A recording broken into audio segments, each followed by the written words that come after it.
gusto kong i-welcome nating lahat mga first timers. Ang bago sa pamilya ni Boy P, si Watod.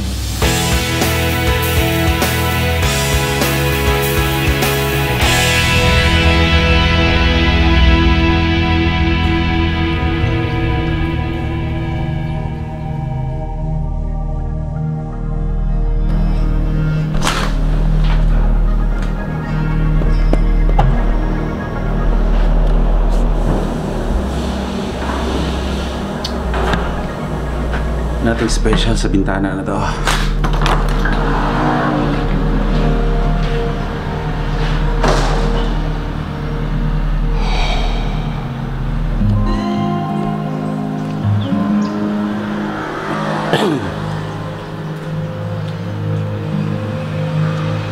Disaster. Hindi ko alam kung bakit sa 2 linggo na wala naman akong ginagawa.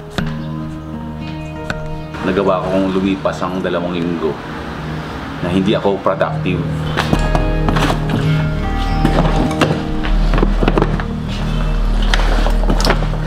Malat.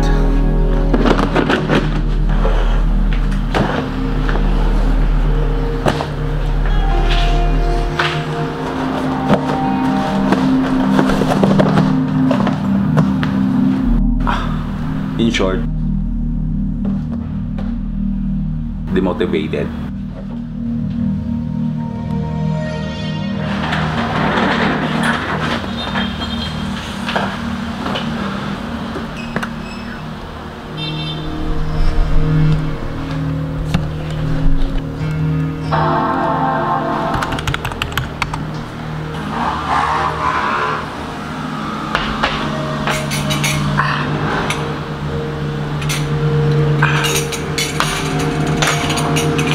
Alam mo ilang araw na yung kape na to dito. Ultimong pag-zoom ng camera ko, hindi ko alam. Nakakalimutan ko. I'm back. Teka, hindi pa.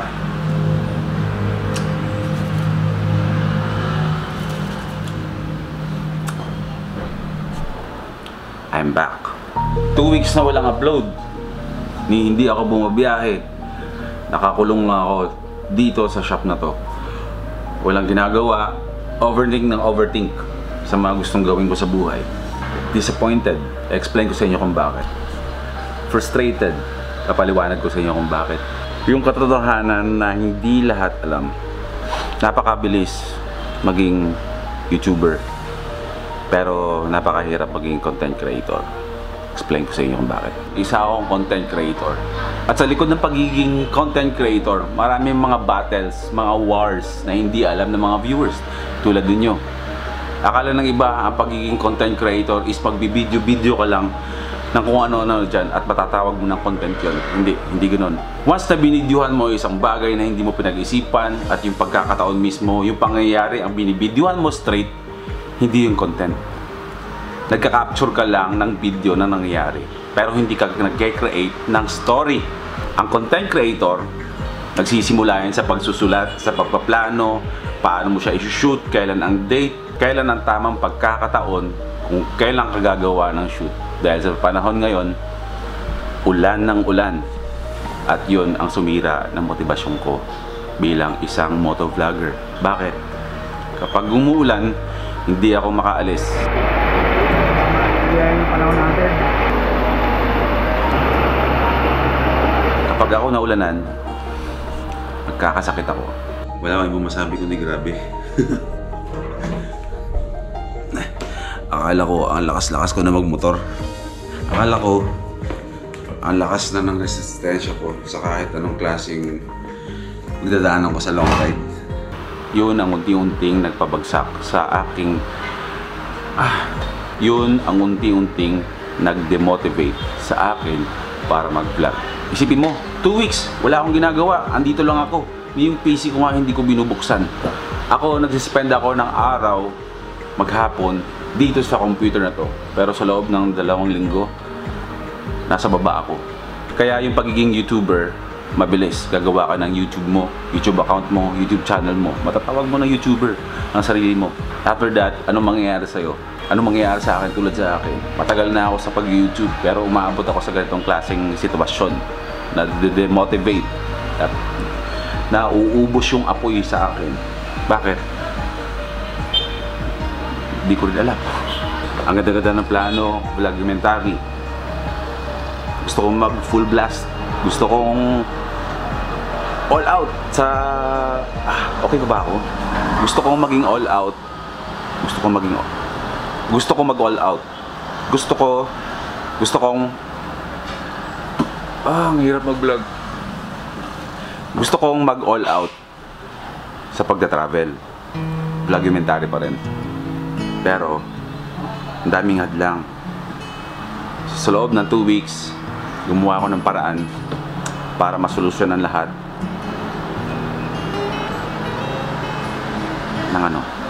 para masolusyonan lahat ng mga iniisip ko. Masolusyonan ko lahat ng mga bagay na naghahadlang sa mga gusto kong gawin. Sa loob ng 2 weeks, hindi ako humawak ng camera ngayon lang. Sa loob ng 2 weeks, hindi ako nag-open ng PC ko sa taas. In 2 weeks time, wala akong ginagawa, gumulo. In 2 weeks time, wala akong ginagawa, pero gumulo yung editing studio ko. Ganun ka cluttered ang isipan ko, kahit na yung surroundings ko cluttered, gulo-gulo. But today, tapusin na natin yan. Pagkatapos ng ilang araw wala akong ginawa, ako di tumawag kung kani-kanino mga kaibigan ko para ma-regain ko lang ulit yung strength, para mabalik ko lang ulit yung apoy na meron ako. At maraming salamat sa mga kaibigan ko na handang magbigay ng advice. Palakasin ako. Bumabad sa telepono mula 6:30 AM hanggang 10:30 to 11 AM. Nakausap ko lang sa telepono. Usapang pang-motivate. Minsan kasi nakakalimutan ko yung sarili ko, kung sino ako, kung saan na ba ako. So hindi ibig sabihin na para lang yun sa mga nagsisimula ang demotivation. Even na yung mga matatagal ng mga content creators ay nakakaranas at mas malala pa nga. Pero today, tapusin na natin to. I mean, not pag YouTube tapusin na natin yung feeling na ganito. Nagawan ko na ng solusyon lahat ng bagay na nagpipigil sa akin para mag-travel sa kahit saang sulok ng Pilipinas. Lalabas tayo. Meron akong papakilala sa inyo. Okay, bago ko siya ipakilala sa inyo, this video is sponsored by Holyland Wireless Microphone. Ang gamit ko ng microphone ngayon is Holyland Lark M1. Isang wireless microphone na super duper liit lang. Sobrang lakas nito sa market ngayon. At binabansagan nga ito na killer ngayon ito ng mga nagmamahalang mga wireless microphone. Ang presyo nito is halos kalahati lang ng mga mahal na mga wireless microphone ngayon sa market. Mas mura siya sa iba, napakaganda ng quality ng audio. Meron itong dalawang klase ng wireless microphone. Dalawang mic, isang receiver. Napakaliit pero sobrang powerful na wireless microphone. Isipin nyo para lang siyang earpod. Ganun lang siya kalaki. Ito yan, yung maliit na microphone dito sa leg ko. So ano pag inaantay nyo? Pumunta kayo ng Lazada or Shopee, hanapin nyo lang ang Holyland Lark M1 at bumili na kayo. Pareho tayo ng wireless microphone na ginagamit. Okay, ipapakilala ko na sa inyo ang ating bagong mga kasama sa biyahe sa ating pag-iikot sa Pilipinas. Gusto kong i-welcome nating lahat mga first timers. Ang bago sa pamilya ni Boy P, si Watod.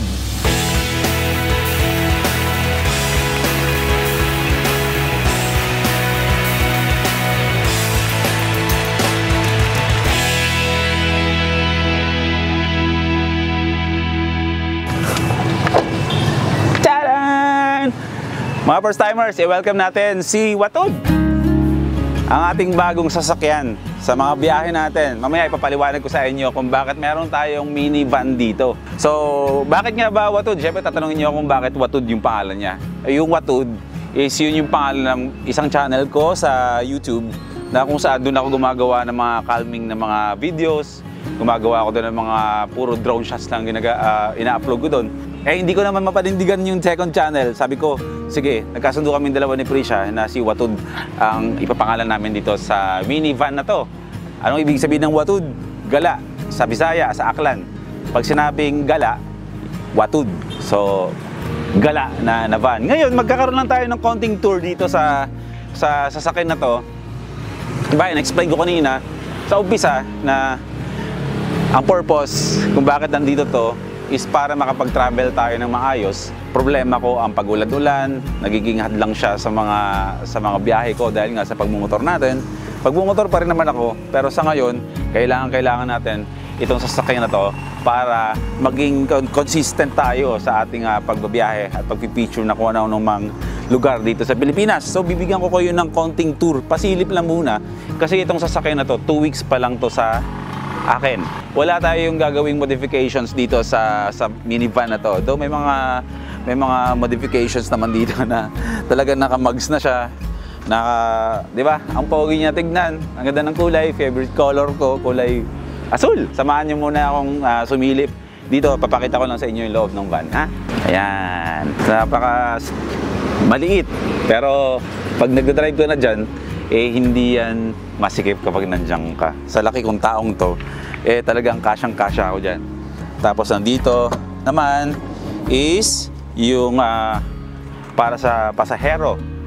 Naka-leather seats, may lagay ng mga inumin dyan. Tapos ang kagandahan dito sa upuan na to is na natutupi ito and then naibababa hanggang dito. Nagpa-flat yan. So meron akong tulugan. Mamaya sasample lang ko kayo. Tapos dito naman tayo sa likuran. Ito naman yung likod. Maluwag siya kahit maliit siyang klaseng van. Pag tinupi ko yung dalawang upuan na yan, isang napakahabang flat na ano yan, na space na pwede ako matulog dyan.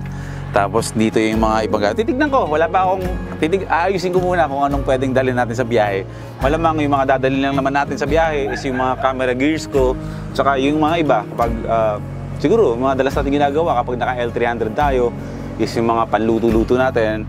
Pero ito na van na to, ang purpose nito is para makabiyahe tayo ng tuloy-tuloy na kahit umuulan, hindi tayo natetenga, hindi tayo nasa stranded ba, di ba? Tuloy-tuloy ang vlogging natin. Same dito, ganun din. Napaka-simpleng van, pero napaka-pogi. Ayan. Diba? So, bibigyan ko kayo ng sample. Yung sinasabi ko na, naihihiga siya. Tignan nyo, ilalapit lang ng ganyan. Itutupi nyo lang to. And then, ihilahin dito. At, boom! Yan na yan. So, isipin nyo, kapag nakababa yung dalawang upuan dyan, pwede na akong humiga, magpahinga, di ba? May purpose din talaga itong sasakyan na to kung bakit kami nag-decide na magkaroon tayo ng ganito na klaseng sasakyan sa pag-vlog natin. So, ibabalik ko lang. O yan, upuan na ulit siya. And same dito. Tumutunog-tunog pa, no? Ayan, medyo madumi pa kasi nga hindi pa tayo nagkakaroon ng panahon talaga para linisin. Pero siguro mga susunod na araw, lilinisan natin to para kahit paano, kahit second hand siya, merong touch tayo dito sa sasakyan na to. Pero sobrang ganda ng takbo ng sasakyan na to. Aircon, ang lamig, di ba? Malamig siya. Tapos dito, lahat to, all power, cambio, automatic, pati naka-aircon, lahat ng mga bintana, talagang automatic lahat yan.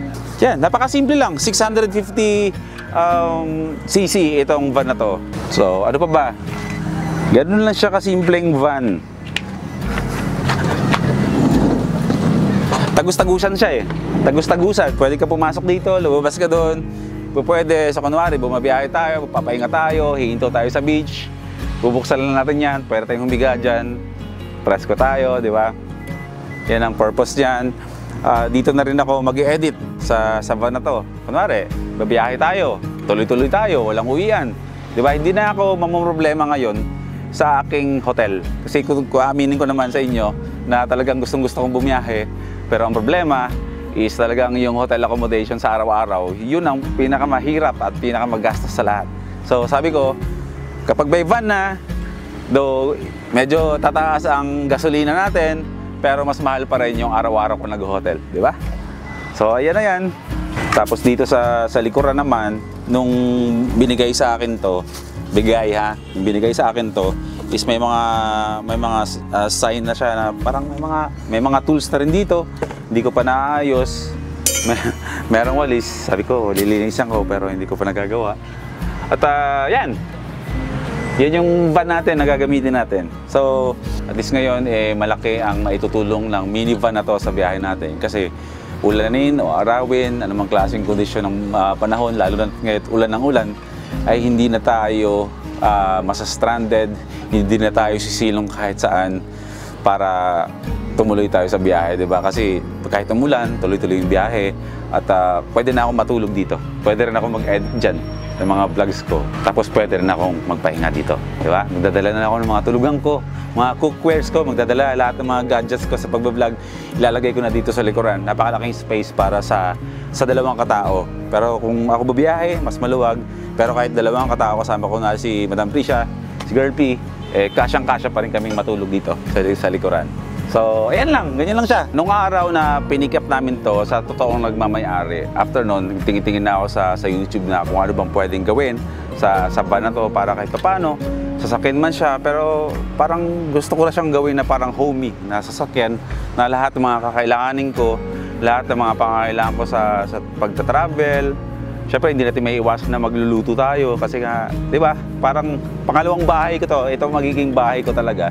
Though hindi ko naman siya isi-set up na parang tulad ng iba na mini camper van talaga kasi hindi naman talaga ako parang 100% na magka-camper van life. Kasi itong van, ang purpose talaga nito is para tulugan ko lang din at editing space ko siya at para makatipid ako sa mga hotel na tutuluyan sa araw-araw. So isipin nyo yun, ang laki ng katipiran kapag dito ako matutulog. So itong sasakyan na to, mag-iikot to kahit saang lugar sa Pilipinas. Saka ang bala ko dito, dahil maluwag naman, kung bubiyahe ako mag-isa, is magdadala ako ng mga Gili helmets, yung first time moto ng mga paninda namin, magdadala ako dito.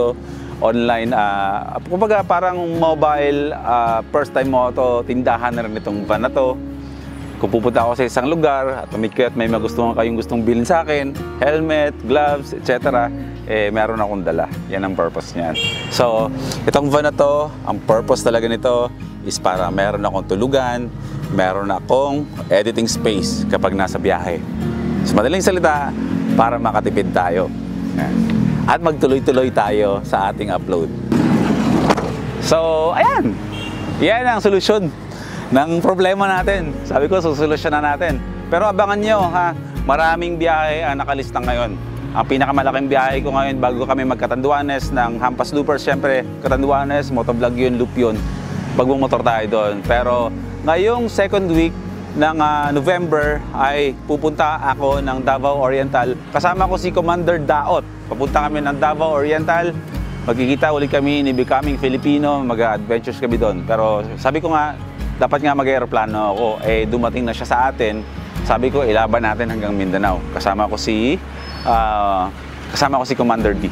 Kaibigan din namin ni Nicolas yun. So, ayan. Sana nagustuhan nyo.